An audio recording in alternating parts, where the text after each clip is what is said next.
перекидкилерде печкасы дұрыс болмайтын болса, қыста да, жазда да проблема болады. Ассалаумағалейкум, құрметті бауырлар. Бүгінгі біздің жұмыста 10 кузов Альфард екінші күн печка жасап жатқан. 35-дің печкасын салдық, осылай.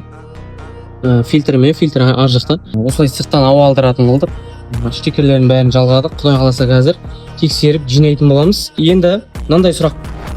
Жаздың күні не үшін пеш істетіп жатыр деген сұрақ болатын болса, перекидкилерде печкасы дұрыс болмайтын болса, қыста да, жазда да проблема болады. Сондықтан печкаларыңызды обязательно жасатуларыңыз керек. Егерде сізде перекидка болатын болса, және де печкаңыз нашар жасалатын болса, 35-дің печкасын саламыз.